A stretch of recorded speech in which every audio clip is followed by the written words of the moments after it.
Ink-a-dink, ink-a-dink, ink-a-dink, ink-a-dink, ink-a-dink, ink-a-dink, ink-a-dink, ink-a-dink, ink-a-dink. Wow!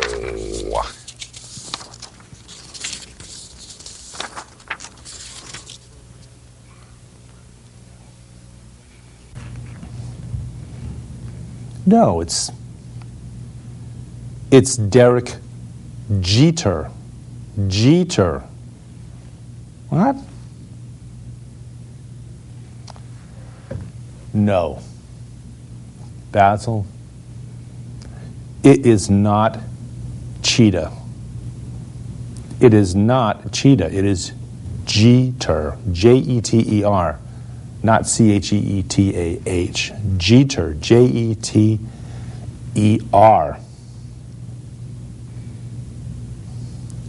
Well, why would that have... he's a good, decent guy. He's a good hitter. He's up to, let's say, going on number 12 pretty soon on the all-time lifetime hit list. He's up to number 37 or so on the all-time Major League lifetime total base list. Why would it make a difference how he spells his last name? No, he's not a sellout. No, he did not change his name from Cheetah to Jeter. I'm just going to have to prove it to you. No. Not by Googling it, by Googling it. I'll get you all the information. I'll show you later. Oh. Good evening. Welcome to Basil BuddhaCat Presents. My name is David Stevenson. I'm Basil's co-host, interpreter, and chief gopher. And now apparently I'm his corrector when it comes to him getting confused about the spelling of baseball, certain baseball players' last names. Okay. So, you wanted to talk about baseball tonight? Is that what the purpose of having this discussion about Derek Jeter was? Okay. Well, we're just going to have to wing it then because nobody named Derek Cheetah is going to call you up to comment on the show. So just understand that. Okay, I understand. Okay. You're entitled to a slip-up once in a while. I mean, none of us is perfect, and you knew that. You and I both being devout Christians religiously and Buddhists philosophically, we both understand that there are... not going to catch a train, are you? Okay, good. Neither am I. Okay, so what specifically relative to baseball do you want? Okay. Basil has a topic that I'm going to tell you about, but first, of course, for you cats in the audience, I will quote Basil on his remark, and then for you non-cat speaking individuals in the audience, I'll interpret. Okay, Basil started off with the remark. Okay. I'll say that again. Okay. And now I'll interpret it for you non-cat speaking folks in the audience. Basil wants to talk about his adopted grandmother's book. Well, it's actually not a book penned by his adoptive grandmother, Eileen Kelt Stevenson. It's actually penned by his adoptive father, who is also his co-host, interpreter, and chief gopher. Now, Basil's been doing a little prying around on the internet and found a little story I wrote about the real reason why the Red Sox went 86 years without winning the World Series, and then leading into how that curse was ended, how it was broken, what chain of events took place which broke the curse of Babe Ruth. Okay, I don't want to spoil it for them. Basil, well, to you cats in the audience watching, you got it now, unfortunately. I'm not going to interpret it in this one, but I'll repeat what Basil said relative to whether or not Babe Ruth had anything to do with the Red Sox being cursed for 86 years. Okay, his remark again, okay. Well, maybe I shouldn't even say it because if any of the cats heard it, fine. Any of those that didn't hear it, they'll just have to hear it from another cat. Okay, so I'm not. Okay. Suffice it to say that Babe Ruth, the book explains, was not at all the real reason why the Red Sox went 86 years without winning a world championship. And certainly wasn't a part of how that curse ended, since he was long since departed when the curse was broken. Okay, so that's it. Do you really want to talk about that? I mean, is it...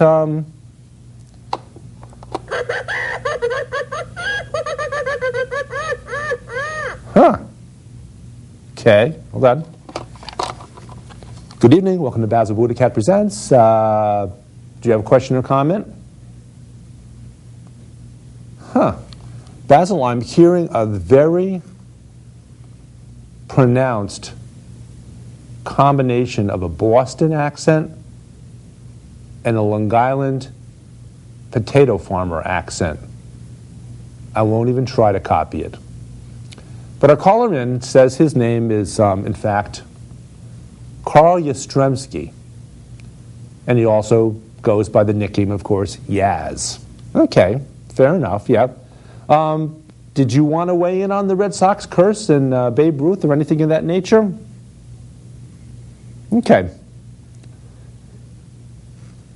He's saying that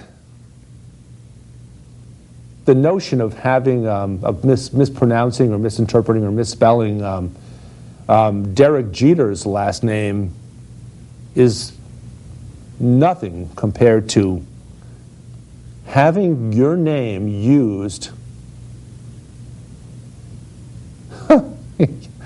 You're right, I guess it was. Of having your name used as a name for a birth control product. Imagine that. Okay, Yaz. Okay. So, how?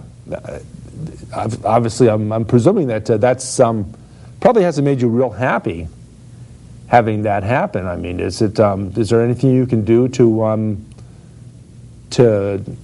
intercede and have that change and have them change that birth control product to something other than Yaz? Says he tried and he lost. The day he lost that attempt, the day he gave up,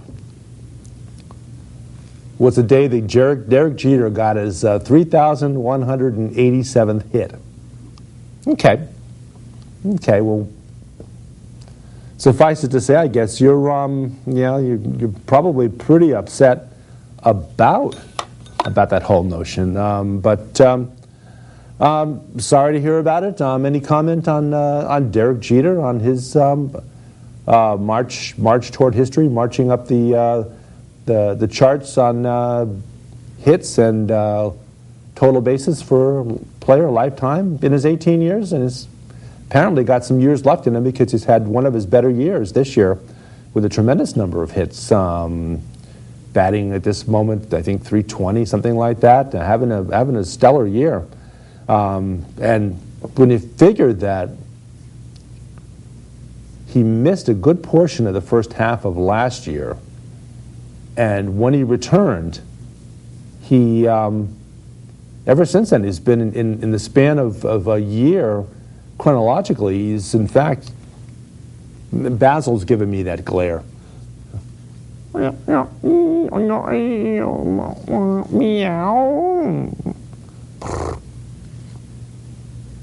Never mind. I'm not even going to interpret. I'm not going to translate that. But apparently Basil's calmed down a little bit. Okay. in the last year, chronologically, I think it's safe to note, Carl, that Derek Jeter's probably had well over 200 hits in the last year. I would have to say it's certainly over 200 hits, and maybe a fair number of hits over 200 in the last, between late August of 2011 and late August of 2012. At any rate, thank you for calling, and if we can get you on the show to come join us, that'd be fabulous. You had a great career, great hero to Red Sox fans, maybe second only to perhaps Ted Williams, and thanks for calling.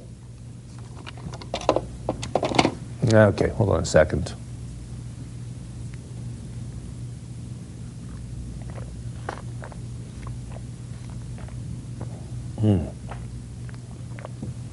Good idea.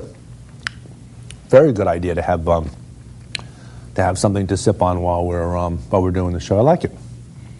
Okay. So, this story that you came across on the internet. Anything you'd like to remark about it, other than giving away the answer to the ultimate question of who actually was responsible for the Red Sox going 86 years without winning the World Series, and subsequently how that curse ended? Okay. He says we'll get back to that, but what he really wants to do at this moment in the show, and since it's his show, is he'd like to have me read some.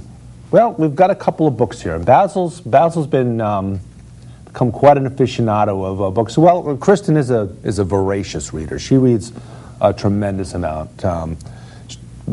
She and I watch a tremendous number of movies too, and that's again something that Basil's taken up as a pastime over the years.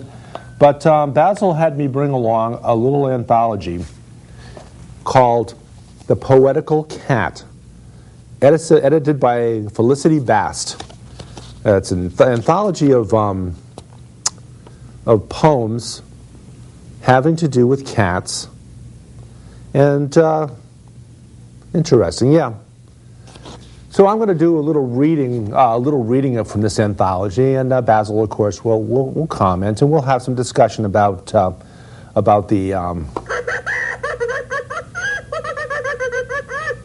Okay. Good evening. Thank you for calling Basil BuddhaCat Presents. Oh, Basil, it's Mookie Wilson. Now I have to ask you, Mookie, did you catch the episode where we talked about Seinfeld episodes? Okay, yeah. Mookie says, yeah, he caught that one, and he's a little saddened that we didn't mention him in passing when we talked about the game of Trivial Pursuit between George and the Bubble Boy. And Mookie says, he's saying that, in fact, it wasn't the Moors who overran Spain. It wasn't the Moops, as it said on the Trivial Pursuit card. But in fact, Basil, he says it was the Mooks. And he wants that pointed out, and so we shall, I guess.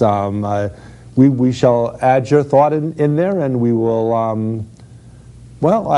Basil's twitching his whiskers, so I think he's probably got a pretty strong measure of disagreement with you on that, Mookie. But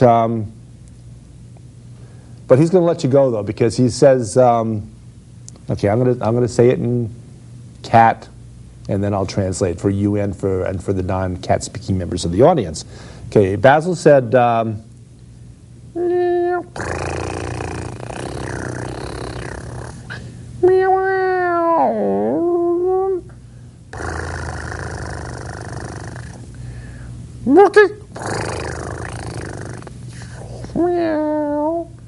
Okay, and now I'll translate. Says, are you still there, Mookie? Okay. Basil said, Mookie Wilson been very, very, very good to me. Okay. Okay, fair enough. Okay, so it's good of you to call, and well, by the way, where did you get the nickname Mookie? Where did that nickname evolve from?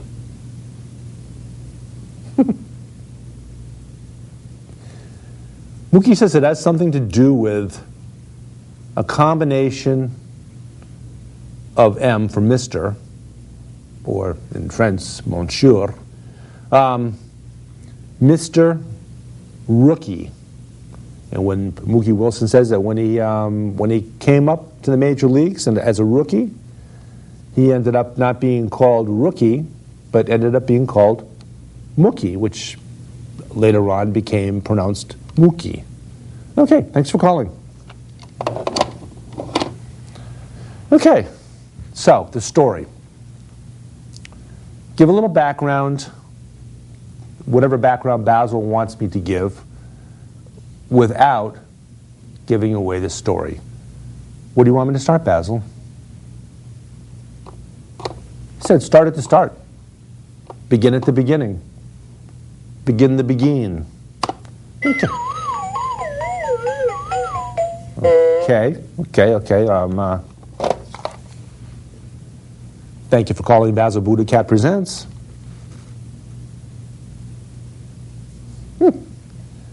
Basil, it's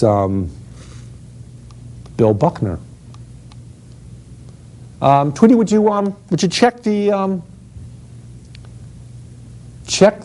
caller ID? We just want to know that we're actually talking to Bill Buckner. Okay. Okay. Bill says that it's actually. Basil said. Tweety. Sorry, Tweety. Tweety says it's actually Teddy Buckner's phone ID. So he's willing to say with a fair amount of assuredness that it probably is Bill Buckner. Now this isn't Teddy Buckner, is it? No, okay. Okay, it's he says it's Bill Buckner. He could put Teddy on the phone if Teddy would just stop dropping stuff. Okay. Apparently you've read the story, haven't you? Okay. Little remark in the book, a little comparison between Bill Buckner and his father, Joe Buckner, and then his nephew, Ted Buckner, who apparently has a bit of the dropsy himself, a bit of the through the wickets problem. Okay. We don't want to. Okay, we won't talk anymore about what happened. Bill, we know you were, in fact, throughout your career, you were a perennial Gold Glove winner. You were a marvelous first baseman, just extremely adept at first base. Great catch, great throwing, very few errors. But unfortunately, the one that everyone remembers, the one misplay that everyone remembers, ended up being the one which cost the Red Sox a World Series against. Matter of fact, we just had Mookie Wilson on the line a few minutes ago, and Mookie Wilson was involved in that ninth inning rally where the Mets. Okay, we won't go into that. Okay. So at any rate, I take it you've read the book or read at least portions of it. Okay. Bill says yes, he has.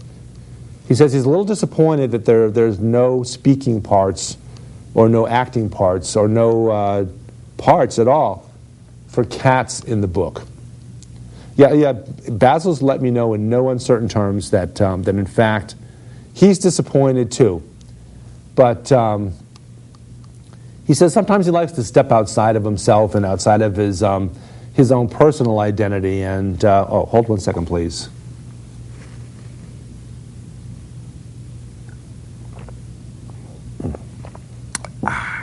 Okay. So, anything particular you want to add to the discussion about the story about Eileen Kelt Stevenson and the Red Sox curse and how Babe Ruth had nothing to do with it all. Certainly, certainly he, in retrospect, came back into the picture the day that the Red Sox began undoing the curse and tried his best to stop it from happening. He tried his best to keep the Yankees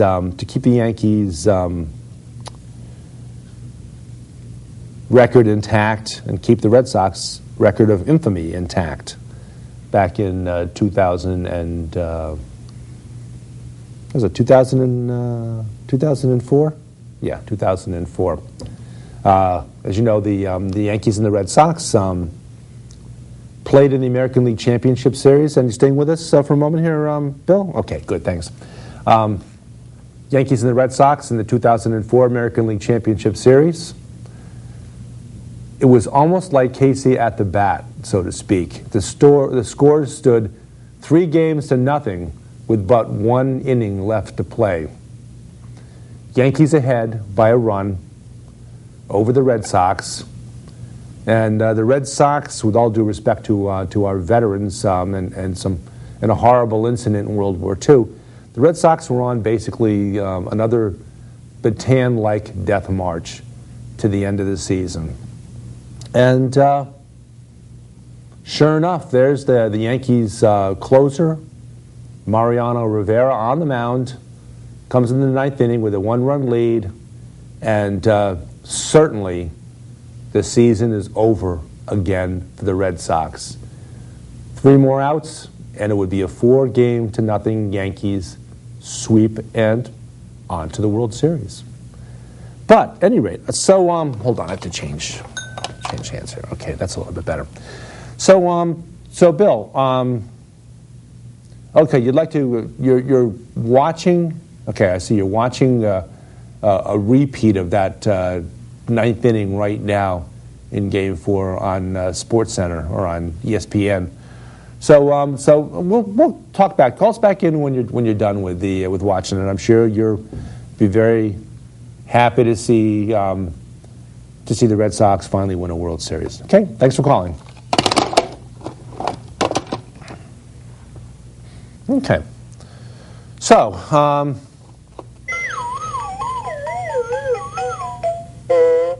okay. Basil BuddhaCat presents. Huh, okay. Basil, it's one of your least favorite ball players in recent years, who's apparently sitting back in his easy chair. He got hit in the hand by a pitch a few weeks ago, and his march toward the home run championship of all time got waylaid a little bit, but it's okay. Okay. Well, for the audience, it is Alex Rodriguez of the Yankees, formerly of the Texas Rangers, formerly of the Seattle Mariners, etc., etc. Okay, now what do you have to add to the conversation? I mean, you were not with the Yankees. I don't think you were with the Yankees in 2004, were you? No, he wasn't. He wasn't with the Yankees back then. He was still playing with the Texas Rangers at that time. And would you like to weigh in on that series, on the Red Sox curse in general? He says actually no. He says he wants to weigh in on tough luck nicknames and nicknames that people wish they didn't have. Okay? Well, of course, we had Yaz on talking about the fact that his nickname was apparently taken for the name of a female contraceptive.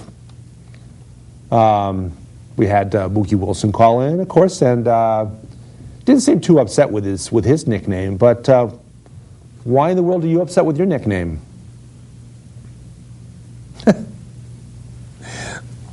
Says, come on, a rod?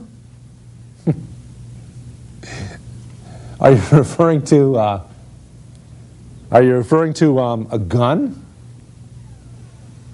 When you say a rod? Are you... Oh. Let me just put it this way, Basil. This is what he's referring to. Okay. You know, it's... sorry. A for Alex, Rod for Rodriguez. I'm very sorry. It's just how it is.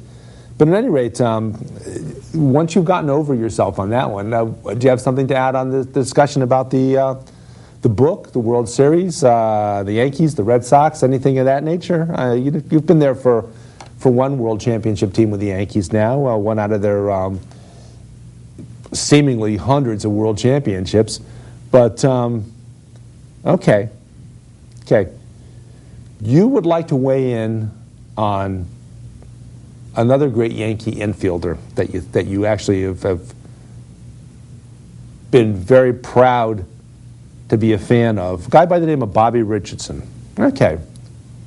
And while he's at it, Bobby's up-the-middle partner, Tony Kubek, who played for the Yankees, who was involved in a very disastrous Yankee World Series where a pebble cost the Yankees, a pebble on the infield helped cause the Yankees to lose Game 7 of a World Series. Okay, well, you know, let's we'll get onto that a little bit, but we'll hopefully speak with you a little bit later. Maybe in Sunday morning show we'll have a conversation about this, that, and the other. Thanks for calling. A Rod. Okay. So we're going to wrap this episode up now, and I don't know what else to add other than that. We'll probably spend a little time on our Sunday morning show talking about the curse of the Red Sox and a few other things of that nature. Okay, an old style call. Okay. Thank you for calling Basil BuddhaCat Presents. Oh. Basil. Finally, we have a cat. Harvey Haddix, formerly of the Pittsburgh Pirates and closely involved in the 1960 World Series when the Yankees nearly had Game 7 in the bag with a big lead until Pebble got in the way and Tony Kubek got involved and some other things unraveled for the Yankees. Yeah, you know that Harvey Haddix's nickname is the Kitten. Okay, well that got a wink out of him. Okay, we're going to have to wrap it up there. We'll try to talk to you on Sunday morning. Thanks for calling, Harvey. It's been Basil BuddhaCat Presents. I'm David Stevenson, Basil's co-host, interpreter, and chief gopher. Basil BuddhaCat, center slot. And until Sunday morning, 10 o'clock. See you then. You're right, Basil. It's 10:30 Sunday morning. Sorry. Okay, enjoy your evening.